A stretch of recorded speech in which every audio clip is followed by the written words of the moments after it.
topic is investigation in renal medicine. So you all understand that renal medicine is a totally entirely different entity. It's a part of medicine, but it has a different subspecialty. So definitely we are going to have a different investigation in order to reach the diagnosis, and which is the first step whenever a patient comes to you.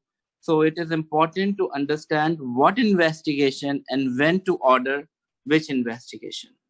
So we are going to learn this in today's lecture. So today our learning objective would be basic and advanced renal investigation, when, how, which, what type of investigation to be sent in renal illnesses, and how such investigation to be interpreted. That is very important, that if you see a investigation, how you are going to interpret it, because if you don't understand, then you will not be able to tell your patient. So it is very important. And what are the significance of these tests? How significant are these tests? Like, for instance, a simple urine DR can tell so many things that you can, start interpreting and start making differential diagnosis in just a matter of urine DR. So how useful are these labs? To identify renal dysfunction, to diagnose renal disease, to monitor disease progression, to monitor the response of the therapy which you have given. Because sometimes when you start therapy, you don't know in which patient it is effective and in which patient it is not. So you need to see the response as well. And to assess the changes in the function. Like, for example, a patient with any malignancy, if he is on chemotherapy, as you all have must have read that most of the medication are excreted via kidney or liver. So it is very important to understand when you are giving such kind of nephrotoxic drugs, so what they are going to affect in your body. So what are the renal functions? What is the role of your kidneys? Everybody must be knowing that it has got excretion of metabolic waste products, foreign chemicals, because its main function is excretion. So foreign chemicals, drugs, and hormone metabolism. Number 2 is regulation of water and electrolyte imbalances. That is very important. If your kidney is not functioning well, then you must have seen that patients may become edematous and patient may become dehydrated. So it is the role of the kidney to regulate the water consistency in the body via hormones. You must have read ADH, antidiuretic hormone. Okay, so there are many things which the kidney is regulating to maintain the water electrolyte balances, and the main role is hormones. Regulation of arterial blood pressure. How? Via the renin-angiotensin system. Kidney has got a renin-angiotensin system which is going to regulate your blood pressure, and it has got a very important function of regulation of acid-base balances. And last, regulation of erythrocyte production. That is very important, because if you lose your renal function, then you become anemic. Why? Because the kidney has a function to produce a hormone called erythropoietin, which is released by the JJ cells. So it has got a very important function of releasing erythropoietin hormone, which is an important factor in regulating your erythrocyte production. Okay. The next slide. What investigation are we going to do? Number one, we start with the urinalysis. Number two is blood analysis. Blood analysis means urea, creatinine, and electrolytes. Then the GFR measurement and other special tests, like many tests. We can do many tests because measuring GFR has got a very significant role, because GFR is, GFR is consistent with your age, height, body weight, sex, everything. So every person have got a different GFR. So we have a different method of measurement of GFR.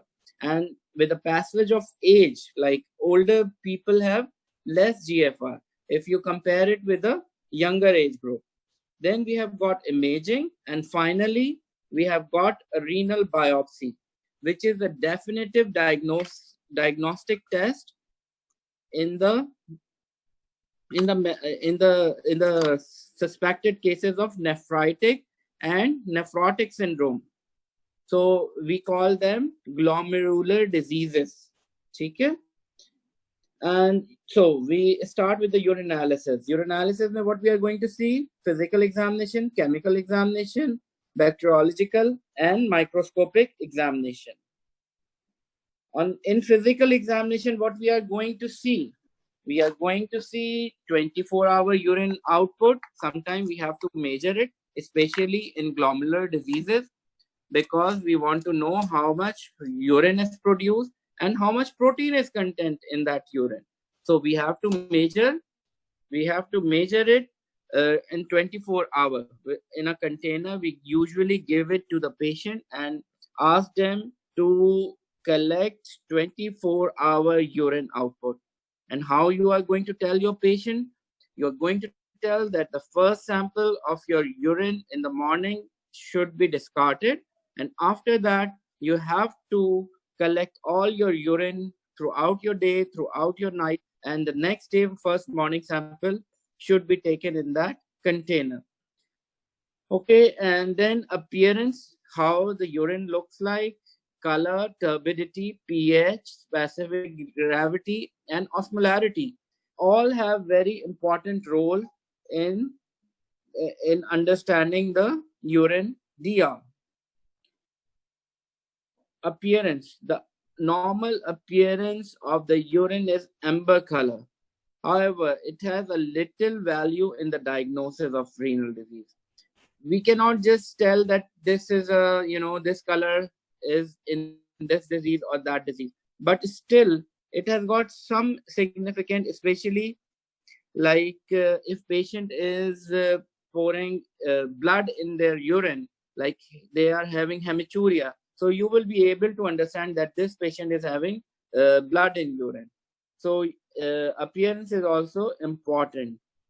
Okay, and there are certain infections in which you can have a turbidity, and like schistosomiasis, in which the turbid urine, or especially in UTI. So there are certain different diseases in which different color can be seen. Like if a patient is jaundiced, then you would see a urine color which is very dark and yellow in color. If a patient is having hemoglobinuria, then also a color of the urine would be changed. And there are certain drugs like rifampicin. If you give rifampicin to the patient, then you always tell to the patient that your urine color will change, and you do not need to worry about it. Okay, so you should be knowing which drugs causes which color of urine. These are the urine appearances. Discoloration, we already discussed: deep yellow concentration urine in jaundice, red urine in hematuria, hemoglobinuria, myoglobinuria, porphyria. Drugs, what drugs are causing? Rifampicin and pyridine. Cloudy color, that milky color in chiuria, especially phosphaturia. So you can see dark on standing, that usually occurs in porphyria or alkaptonuria. These are rare diseases, but you should always knowing that this change of color in standing is very significant for porphyria and alkaptonuria. Investigation in urinalysis. So you have to understand the pH of the urine has got some significance. There are certain diseases which affect urine when the pH is acidic or if the pH is alkalotic. So this is important in some tubular disorders as well, like in uh, renal tubular acidosis, your pH would be pretty low. So you would be able to understand, make a differential that it is because of distal RTA, any renal tubular acidosis, or proximal, because both have different pH. So pH is important. Specific gravity. Specific gravity actually means how much you are taking water. If you are taking too much water, your specific gravity will become low on the lower side. If you are taking a very less amount of water, your specific gravity would increase. So specific gravity can easily tell that your patient is hydrated, overhydrated, or if the patient is dehydrated. So it is important to understand specific gravity and osmolarity. So we usually see specific gravity in a simple, normal urine DR investigation. So whenever you see a urine DR, always look for specific gravity, whether it is low, it is high, or it is normal. Osmolarity. Osmolarity basically measures the concentrating rate and ability of the kidney, how much it is concentrating and how much it is not concentrating. And largely it is dependent on which hormone? Antidiuretic hormone. So normal range kitni hogi? Normal range from 300 to 900 osmoles. Plasma की कितनी होती है? Plasma की होती है 285 to 295. So it is important to understand the osmolarity of urine as well. Protein. Usually patient, yes, the normal patient does not pour urine unless and until they are doing a exercise, or they are walking, or they are having fever. There are certain physiological causes which cause proteinuria, but that would be less than 30 gram. But if your protein, if your urine is giving a protein which is more than 300, or from 200 to 300 of protein, that means that there is some problem. More than 300 as means that there is some problem. Up to 300 can be in physiological conditions, okay? And heavy proteinuria is proven, or until proven or otherwise, like more than 3 grams or 3.5 grams is significant for suspecting glomerular diseases, which include nephritic and nephrotic syndromes. Nephrotic में क्या होगा कि nephrotic में 3.5 gram protein urea होगा, more than 3.5. Nephritic में 2.5, 3, ये सारी ranges हो सकती हैं, लेकिन उसमें नेफ्राइटिक में प्रोटीन के साथ हेमिचूरिया आरबीसीज भी आ रहे होते हैं. ठीक है, तो it is very important to understand the how much protein is coming in your urine. So the simple urine DR test can detect can give you 1 plus, 2 plus, and 3 plus protein. They just give you a sign of 1 plus, 2 plus, or 3 plus. 3 plus means you are pouring heavy amount of protein. 1 plus could be minor, maybe less than 300, maybe up to 100. And 2 plus means more than 300 and up to 2 gram. So you have then, if your urine DR shows a protein urea, then you have to quantify in a 24-hour collection of urine. Protein urea scores like this: 30 gram 1 plus, 100 2 plus, 300 3 plus, more than 2 gram 4 plus. And this 5 to 20 milligram trace, sometimes you see trace amounts of protein is coming in the urine DR. Microalbuminuria, when does it occurs? When it comes, it usually comes when your disease, when your systemic disease start involving your kidney. So excretion of albumin by an individual between 30 milligram to 300 milligram in 24 hours is called microalbuminuria, and it is a very early sign in certain diseases like diabetes, severe hypertension, and congestive heart failure. Blood in urine. Using the dipstick in urine,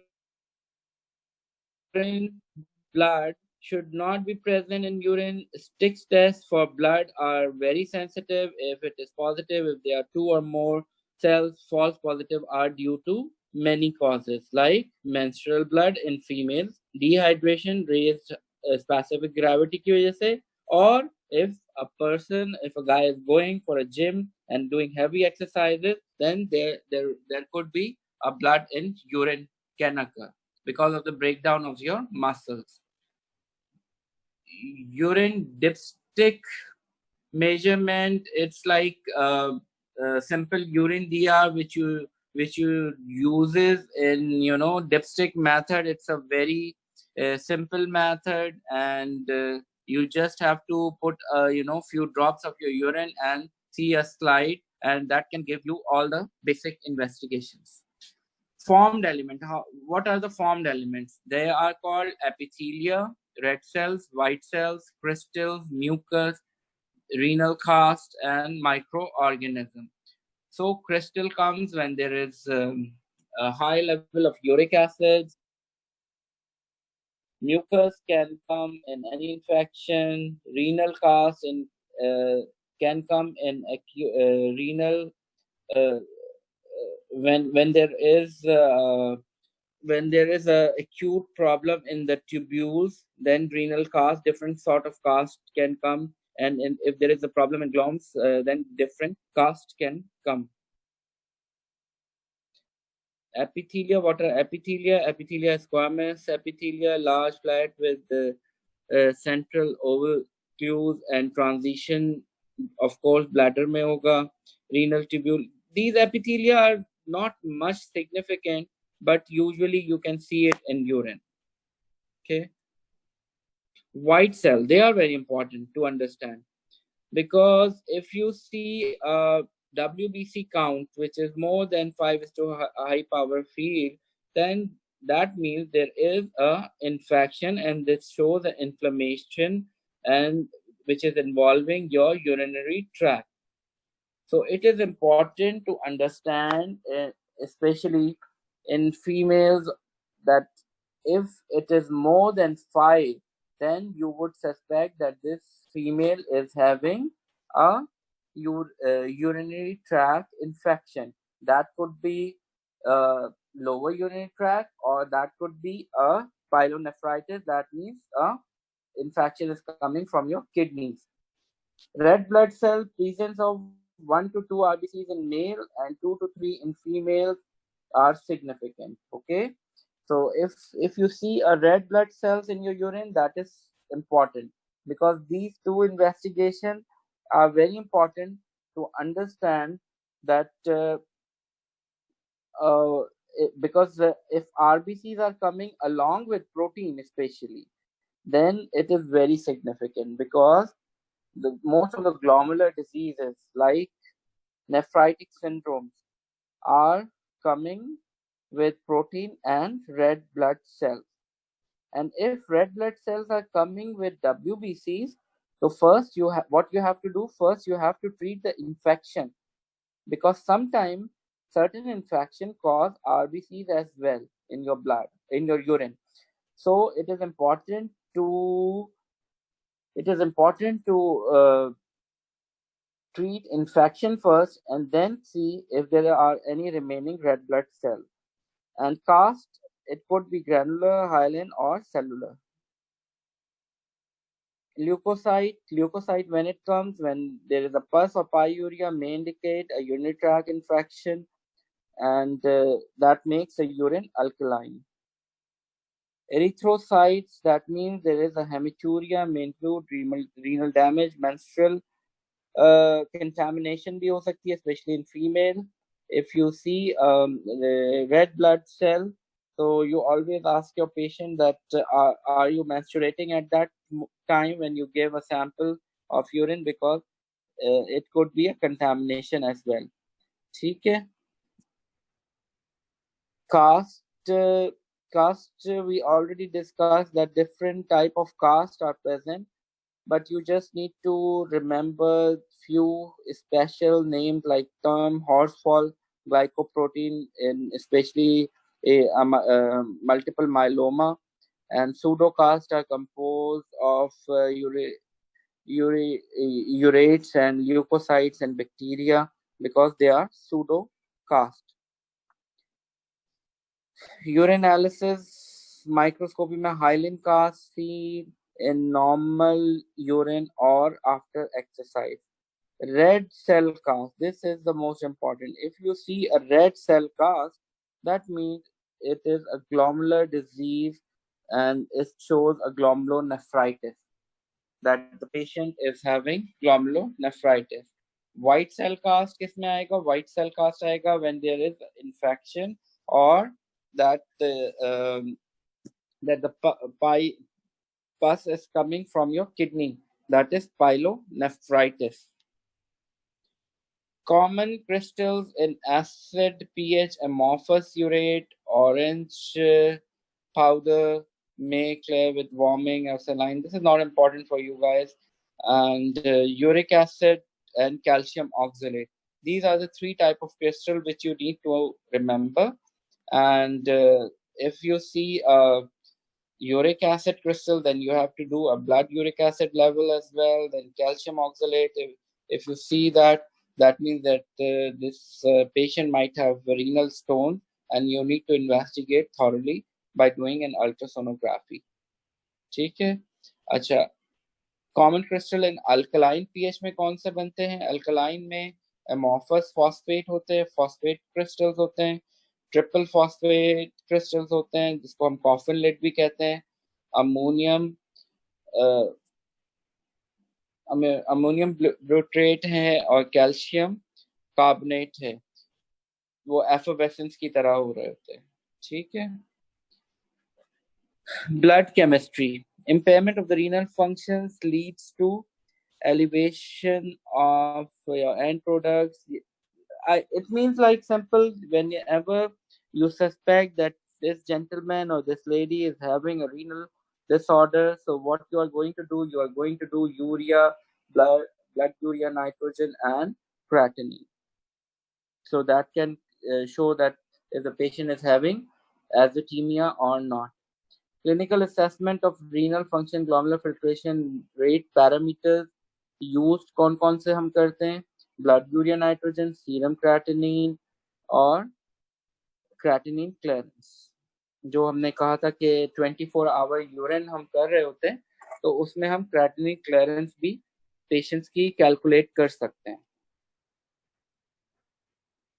GFR, glomerular filtration rate, provides a useful index overall renal function आपको बताता है. Normal लोगों का GFR usually range करता है 90 to 130 ml per minute, and can be measured directly or indirectly. Nowadays, most of the labs have started giving you GFR as well, especially when you just order your creatinine, your GFR would be coming along with that.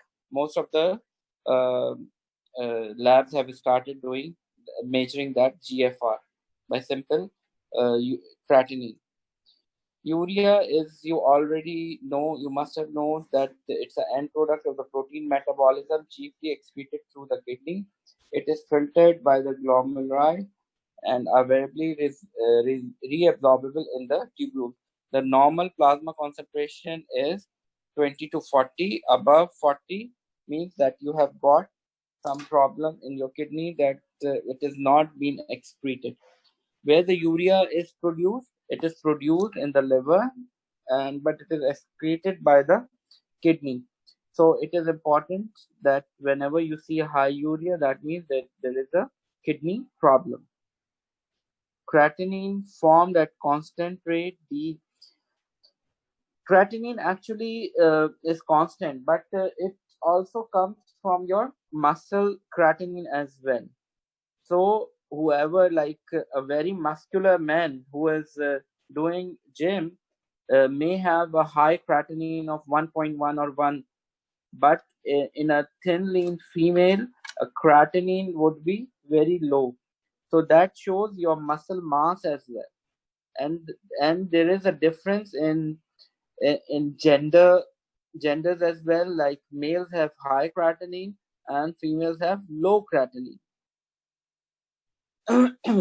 because of the muscle mass.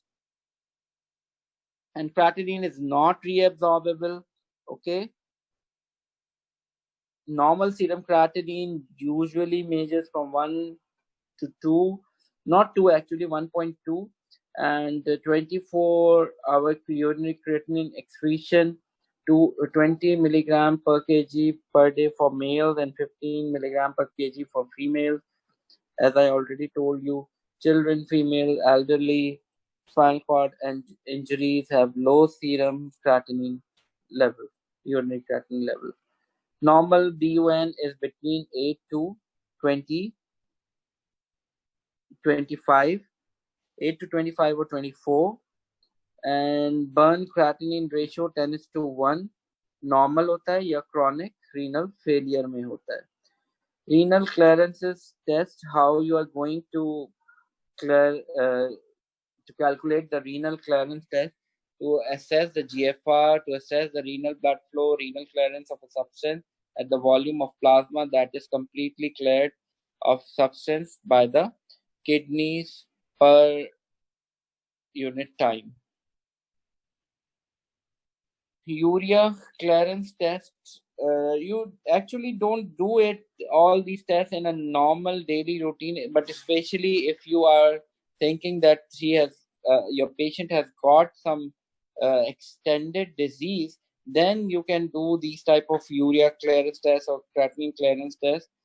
Otherwise, like if you are doing a transplant and you are taking a donor, then you always need to know that what the creatinine clearance and the urea clearance of a donor is, because you have to evaluate that this gentleman or this lady is how they are going to do in the future. So it is important to know. In a normal daily life, you usually don't do it. Creatinine clearance does not require intravenous. I already told you how to calculate creatinine clearance test. You have to measure 24-hour urine, and then you have to give it next morning to the laboratory, and they will take your sample, blood sample, and they will take your height, weight, and then there are certain equations. Then you will able to know the how much your creatinine clearance is. Normally, it is 90 to 120 in adults, and it is different in every person, especially in men and women, as I already told you. And after the age of 40, as I already told you, that when you grow up, your creatinine clearance will go down. So after the age of 40, you start declining your creatinine clearance. So it happens, but if you are healthy and if you are, have no diseases, then your creatinine clearance can be maintained up to 60 years. But if there are certain diseases like diabetes, hypertension, or any other systemic illness, that will, you know, affect your creatinine clearance as well. Imaging. What are the imaging which we do it in renal medicine? Simple, starting from plain X-ray, cystoscopy, excretion urography, ultrasonography, CT scans, MRI, angiography, renal angiography, renal scintigraphy, dynamic and static. Plain X-ray में what you would like to see, you can only see plain X-ray where you can, if you're remote, you don't have any other modality. This is very good in identifying stones, especially calcium oxalate, because they are radio opaque and they can come on plain X-ray modality. Cystoscopy, what you would do, it's the camera test. You would, if you want to see the bladder, pathology, you would like to do cystoscopy. It's a camera test, and you would go from the urethra to see how your bladder look like, how the bladder epithelium is, and what kind of problem it has got.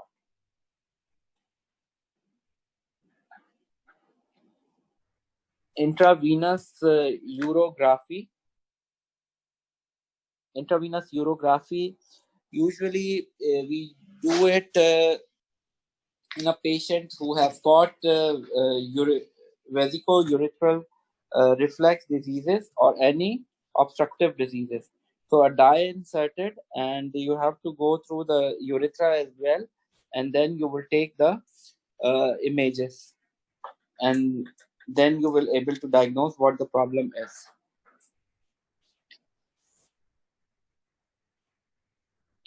Ultrasonography, that is very important.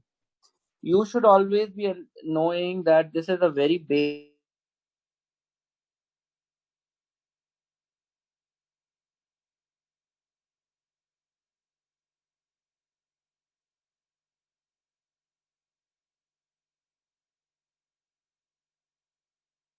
uh, how your prostate gland looks like. So there are many things which you can simply check from ultrasonography. So this is an important modality, and the only disadvantage, the important disadvantage is it is an operator dependent technique. So whenever ultrasonography is done, so it depends who has done it. So if an expert person has done it, then the result would be very good. If an inexperienced person has done it, so the results would be different. So it is an operator dependent technique, but it is a very simple and important modality of investigation. CT scan, if you could not understand the finding of ultrasonography, then you can go for CT scan, and it is not an operator dependent technique. It's a 3D method, and you would see very minor sort of stones, minor sort of problem like hydronephrosis, or any stone which is in the urethra or at UV junctions, usually, because when the position of the stone is very difficult, then CT scan is very helpful to identify, or it can identify the tumor mass, anything. Antegrade pylography, this is also a method of injecting a dye, and you will see a renal pallus junction, kidney and ureter, and you have to inject a contrast in that. And there is a retrograde pylography that is done following cystoscope, inject contrast medium at the bottom of the urethra, and it is mainly used to investigate lesions of the ureter and the upper pole problems. It is invasive, and it is usually done in the GA. Renal angiography, usually we do it when we suspect anyone for the renal artery imaging, because there are some young individuals in which we suspect that this renal artery stenosis. So renal angiography is very important. Micturating cystourethrogram. This is sort of ECG sort of thing. When you avoid, then the then there is a graphical representation how your muscles are doing when you are micturating. So it is in because you have to instill catheterization, and you have to do catheterization, and you have to instill the contrast. So it is also an invasive method of knowing the bladder pathologies. Aortography or renal angiography. This is a most advanced method after the renal Doppler, because if you miss anything on renal Doppler, then you can do renal aortography. Renal scintigraphy. These are dynamic studies which can easily tell you what are your kidney functions, and whether your both kidneys are functioning or your one kidney is functioning, half is not functioning. So these are dynamic testing, and these can be done uh, when it is required, actually, especially like a patient who comes to you with you know uh, normal one kidney and small other kidney, and he has got pain in the small kidney, and you want to see whether that small kidney is functioning or non-functioning. So you do a scintigraphy method, and then you would be able to know if that kidney is not functioning. Then you can do surgical procedure to remove that kidney and make him pain free, because his only one kidney is functioning.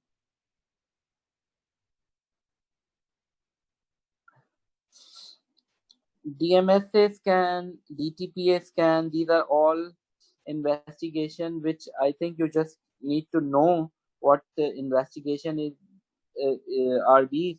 But these DTPA, DMSA scans all are for dynamic studies to know the kidney function. Renal biopsy, this is very, very important, which you always remember that whenever you need to conclude any disease, you have to do renal biopsy, especially when you are suspecting glomerular disease, nephrotic, nephritic, vasculitis, or any autoimmune disease. You need to have a renal biopsy to know whether this gentleman or this lady is having what kind of disease. So it is very important to know. What are the indication of renal biopsy? Indications are very simple. That if a patient is having proteinuria along with the hematuria, or if a patient is having only proteinuria, gross proteinuria, you have measured it 24-hour urine collection, and it has got more than 3.5 grams, and you want to know which kind of nephrotic syndrome is this, then you need to do a renal biopsy. And like post transplant, you have to do it to know whether it is acute rejection or it is a simple reintroduction of the primary disease like GNs.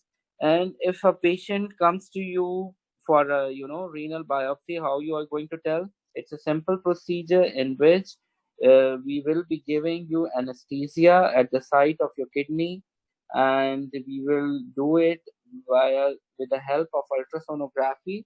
And it is a simple procedure, but it has got few complication as well, because whenever you go inside your kidney, there are chances that you rupture a vessel, because small vessels are there, and kidney is a highly vascular organ.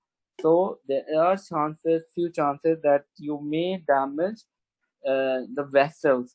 So it is important to explain to your patient that there are few chances of having hematuria, pain at the kidney biopsy site. So these are the things which you need to understand. And there are other indication like unexplained renal failure, that that your patient doesn't have diabetes, hypertension, and he suddenly develops renal failure. Then you need to do renal biopsy to justify what kind of disease he is having. Okay, so take home message that you are now able to know the basics of the investigation, especially urine DR. I think the important thing which you will should always remember, that urine DR will tell you many things, and ultrasonography is very simple and important investigation in which you can get many diagnoses. So simple urine DR and ultrasonography is a screening test for all your renal diseases. And from there, you can go along, you can do further testing by making your differential diagnosis. Thank you. So is there any questions?